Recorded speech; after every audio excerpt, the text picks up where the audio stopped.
Hello नमस्कार दोस्तों, कैसे हो आप सब दोस्तों। आशा करते हैं आप सब अच्छे होंगे। दोस्तों आज हम इस वीडियो में बात करने वाले हैं क्लास 12th के हिस्ट्री पेपर के बारे में, जिसमें दोस्तों हम जो है 30 क्वेश्चन जो है हिस्ट्री का कवर किए हैं, जो कि ऑब्जेक्टिव है।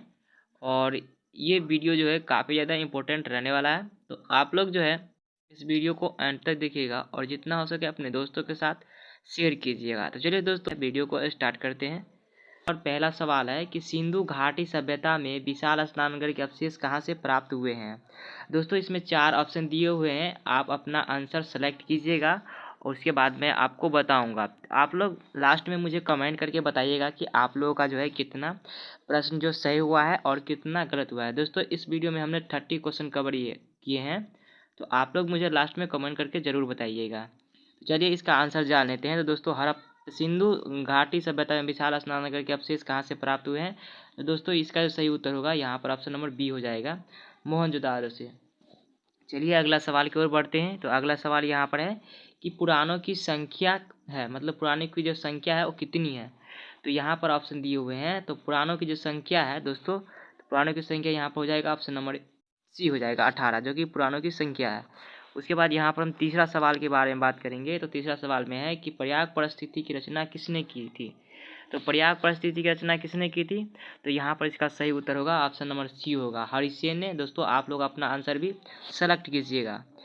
चलिए चौथा प्रश्न की ओर यहाँ पर बढ़ते हैं। तो चौथा प्रश्न यहाँ पर है कि अर्थशास्त्र के लेखक कौन है। तो यहाँ पर आप लोगों का क्या आंसर है, आप लोग कमेंट जरूर कीजिएगा। तो यहाँ पर जो अर्थशास्त्र के लेखक कौन है, तो यहाँ पर इसका सही उत्तर होगा ऑप्शन नंबर यहाँ पर सी होगा, कौटिल्य, जो कि अर्थशास्त्र के लेखक है। अगला प्रश्न की ओर बढ़ते हैं। तो यहाँ पर अगला प्रश्न है कि चौथी बौद्ध संगीति किसके शासनकाल में हुआ था। यानी कि चौथी बौद्ध संगीति जो हुआ था वो किसके शासनकाल में हुआ था। तो दोस्तों ये जो हुआ था किसके शासनकाल में हुआ था, आप लोगों को पता है तो आप लोग कमेंट जरूर कीजिएगा। तो यहाँ पर जिसका सही उत्तर होगा ऑप्शन नंबर डी होगा, कनिष्क के शासनकाल में हुआ था। यहाँ पर जो 6 नंबर सवाल है कि बज्जी को सामाजिक ग्रंथों में कहा गया है। दोस्तों बज्जी को सामाजिक ग्रंथों में क्या कहा गया है। तो यहाँ पर जो इसका सही उत्तर होगा, आप लोग का क्या है कमेंट जरूर कीजिएगा। तो यहाँ पर इसका सही उत्तर होगा ऑप्शन नंबर बी हो जाएगा, गणतंत्र।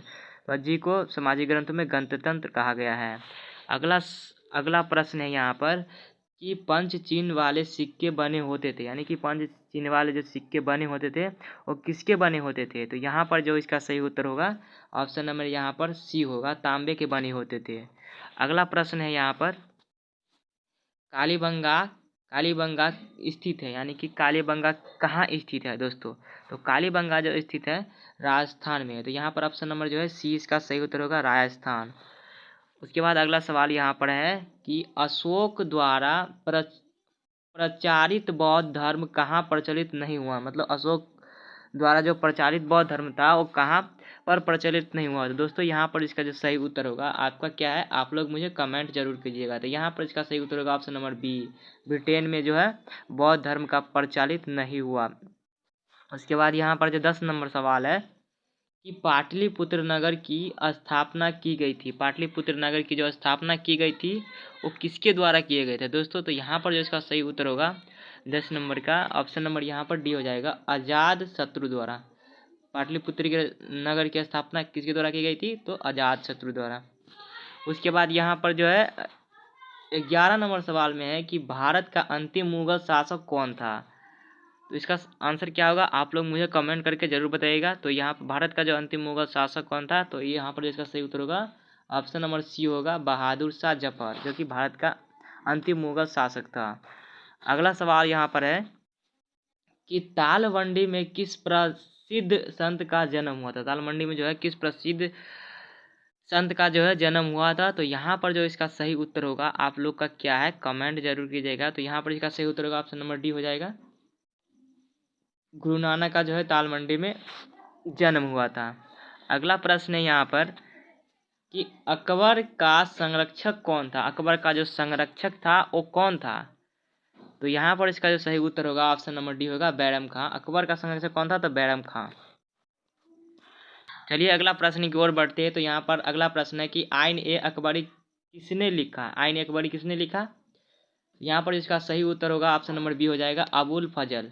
आइन ए अकबरी किसने लिखा, तो अबुल फजल। यहाँ पर अगला प्रश्न है कि निम्न में से महिला संत थी। यानी कि निम्न में से महिला संत कौन थी।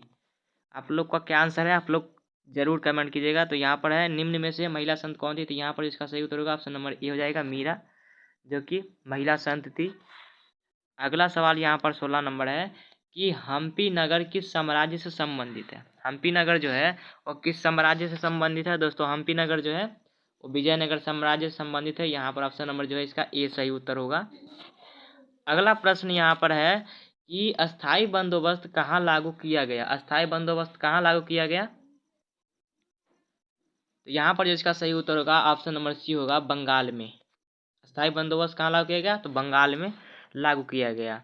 दोस्तों अभी तक आप लोगों ने मेरे चैनल को सब्सक्राइब नहीं किया तो चैनल को सब्सक्राइब जरूर कर लीजिएगा, क्योंकि अगला वीडियो भी इसी चैनल पर आपको मिलेगा। तो चलिए अगला प्रश्न की यहाँ पर और बढ़ते हैं। अगला प्रश्न की ओर यहाँ बढ़ते हैं। तो चलिए अगला प्रश्न है कि दामिन इको क्या था। दामिन इको क्या था, दामिन इको क्या था, तो दामिन इको जो था एक भूभाग था। यहाँ पर ऑप्शन नंबर जो है ए इसका सही उत्तर होगा।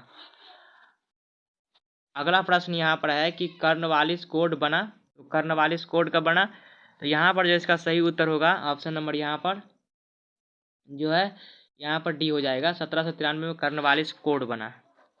अगला प्रश्न है दोस्तों, ये क्वेश्चन सब जो हम बता रहे हैं वेरी वेरी इंपॉर्टेंट क्वेश्चन है, जो एग्जाम में कई बार पूछे भी जा चुके हैं। तो यहाँ पर अगला प्रश्न है कि हड़प्पा सब यहाँ पर अगला प्रश्न है कि हड़प्पा सभ्यता का सबसे बड़ा नगर कौन था। हड़प्पा सभ्यता का जो सबसे बड़ा नगर था कौन था, तो ये आपको पता होगा मोहनजोदारो था, जो कि हड़प्पा सभ्यता का सबसे बड़ा नगर था।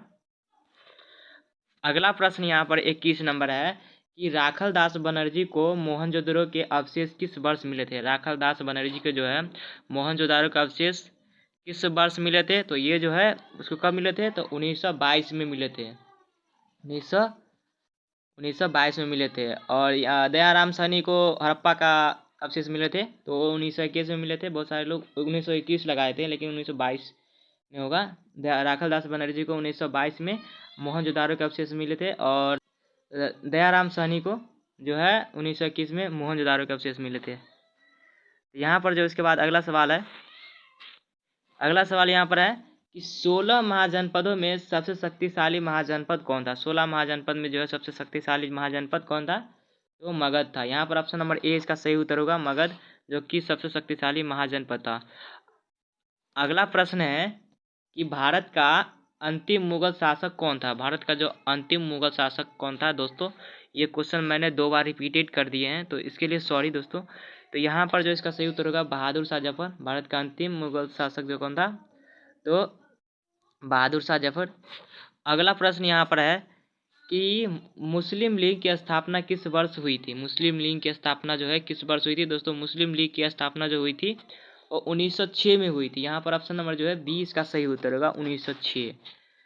25 नंबर यहाँ पर सवाल है कि भारत में रेलवे की शुरुआत कब हुई थी। भारत में रेलवे मतलब कब चलाई गई थी पहली बार, तो यहाँ पर जो इसका सही उत्तर होगा ऑप्शन नंबर यहाँ पर सी हो जाएगा। 1853 में भारत में रेलवे चलाई गई थी, है ना। 26 नंबर यहाँ पर सवाल है कि वास्को डिगामा भारत पहुंचा। वास्को डिगामा जो है भारत पहुंचा दोस्तों। वास्को डिगामा भारत कब पहुंचा, यहाँ पर इसका सही उत्तर होगा ऑप्शन नंबर यहाँ पर सी हो जाएगा। 20 मई 1498 को जो है वास्को डिगामा भारत पहुंचा।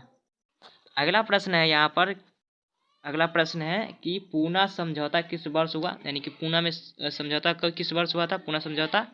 तो यहाँ पर जो इसका सही उत्तर होगा 27 नंबर का ऑप्शन नंबर बी हो जाएगा। 1932 ईस्वी में पूना समझौता हुआ था।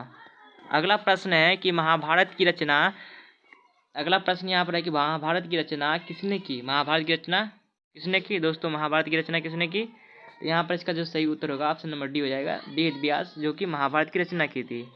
अगला प्रश्न है 29 नंबर, उत्तर भारत में भक्ति आंदोलन का आरंभ किस संत ने किया। उत्तर भारत में जो है भक्ति आंदोलन का जो है आरंभ किया था किस संत ने किया था, तो यहाँ पर जिसका सही उत्तर होगा ऑप्शन नंबर यहाँ पर ए हो जाएगा, रामानंद ने किया था।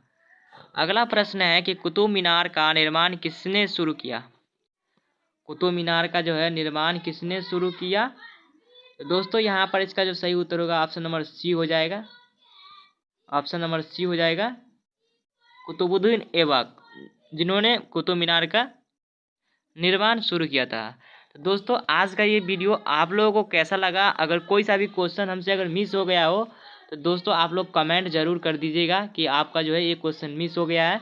और अगर आप लोगों ने मेरे चैनल को अभी तक सब्सक्राइब नहीं किए हैं तो चैनल को सब्सक्राइब कर लीजिए, क्योंकि अगला वीडियो जो है किसी चैनल पर आपको मिलेगा। और आप लोगों को किसी और टॉपिक पर वीडियो चाहिए तो आप लोग मुझे कमेंट ज़रूर कर दीजिएगा, मैं उस टॉपिक पर अगला वीडियो लेकर आ जाऊंगा। तो चलिए दोस्तों आज के लिए इतना ही, फिर मिलते हैं किसी और वीडियो में, तब तक के लिए जय हिंद।